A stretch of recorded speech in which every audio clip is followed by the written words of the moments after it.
You are watching NDTV and BQ Prime segment. Let's talk business with me, Parmeshwar Bawa. Well, markets closed the week on a high note, even after declining for a second consecutive session. Now, Sensex shut shop 126 points lower, sliding below 66,300. Nifty 2 was down 43 points, ending at 19,751. On the back of muted earnings, IT sector declined. Banks, media and metal sectors were also under pressure. And the top gainers included Tata Motors, HCL, IndusInd Bank, Tata Consumer and Nestle. On the other hand, Axis Bank, Adani Enterprises, Infosys, SBI and Wipro dragged the index lower. Now, will the Israel-Hamas war add more burden to the equity markets and economies across the globe? Well, here's what Dr. Edward Yardeni has to say about the long-term consequences of the ongoing war between Israel and the Hamas. We've seen that in the past, the geopolitical crises, as long as they're not of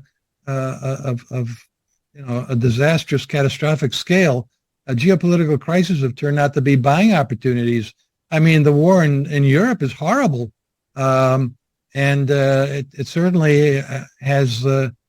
It's the most serious war that has been occurred in Europe since World War II, and now it looks like this recent war between the Hamas and Israel. That looks like it's not going to be the kind that suddenly leads to a ceasefire and life goes on. It looks like it's going to have all sorts of geopolitical consequences. But so far, it doesn't look like it's spreading to the whole region. If it were to spread to Iran and Saudi Arabia and start to affect oil supplies, that would be a real serious problem, because all recessions in the past have really been associated with higher interest rates or higher oil prices.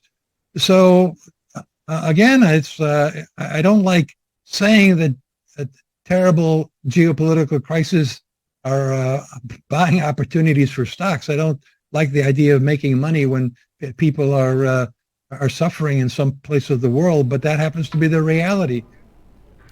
Well, meanwhile, CLSA turned overweight on India, citing strong growth and strong earnings prospects. In their report, CLSA says that if the Fed were to stay on pause mode, the RBI might have room for rate cuts. But the big question is, how soon will the Reserve Bank of India propose rate cuts? Listen in to CLSA India economist Indranil Sen Gupta and his view. While I was, projecting higher RBI rates when the Fed was hiking, now that the Fed is done or looks to be close to done, I think that the RBI will want to unwind the tightening.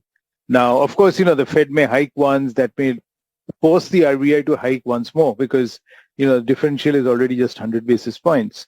But I'm sure that once the Fed stops, maybe again by February, the RBI will want to roll back, because there are two factors, right? I mean, there's the Fed and there's domestic inflation. Domestic inflation does not warrant, a policy rate of 6.5% for sure. So once the Fed constraint goes away, I'm sure that, the RBI will also begin to cut. Meanwhile, as debt piles in some parts of the globe, the International Monetary Fund's MD says that the world is not on the verge of a full-blown debt crisis. Now, according to her, it's the low-income countries which are facing a severe crisis. Listen in. We are not at the footsteps of a debt crisis. Why we should be concerned? Because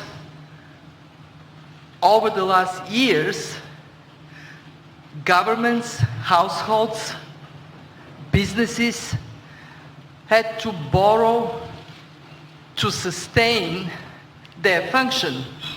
And that everywhere has piled up higher than it is good for those who take on that debt. Where is the problem most severe? It is in low-income countries. It is actually there where half are either at debt distress or near debt distress. That doesn't apply for the rest of the world. For emerging market economies, in other words, middle-income countries, about 20% are now in distressed territory. When we look at low-income countries, they're being hit 3 times. First, because they stepped into these shocks with very little to protect themselves, almost no buffers. And whatever they had has disappeared. Second, because interest rates are high, they borrowed to sustain their people, and now interest rates are eating into their revenue. We actually saw in the data that servicing debt, the cost of servicing debt has doubled. And 3, they're being hit because international support has stagnated. This is why AGI is calling for either resources. This is why I'm here calling for resources for our zero interest rate facility. It is called Poverty Reduction and Growth Trust. So we can step up to help countries. And India's tech giants kicked off the earnings season. While they reported blockbuster deal making, growth remains subdued. The $250 billion Indian IT services industry is bracing for a slowdown. But what is the outlook for the industry? Listen in to what HCL Tech and Infosys have to say in this matter. Overall, I think it's been a very good quarter for us, Neeraj. If you look at it from revenue perspective, actually our revenue also needs to be broken down into just the revenue, which is really services, and then there is always some assets which go into some services. So that asset component had reduced by about 25 million. So if you take this, if you kind of combine it, it looks like 0.5% organic growth. But if you really take out the asset, then it's 1.5%. So generally very good momentum on services side as well. But our own expectation was we should have done a little bit more on services. I think we executed very well. A lot of investments that we've made in the past with freshers and all the talent development efforts, a lot of them got into billing, which really helped us improve our margins. And we obviously operated with a little more tightness to ensure that we can improve our margins, which again has delivered good results. On the digital programs and on the discretionary work, there's a continuous attention by clients to reduce or to stop them. So that's where we see the impact on one side of the revenue.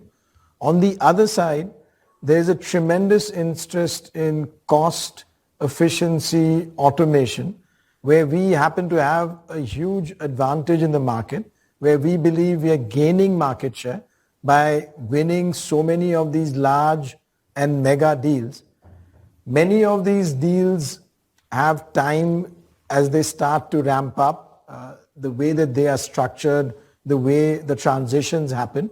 We see those ramp ups, those scaling up of the large and mega deals more out into the future, back end of the year, and as some of the new deals are coming on, beyond that.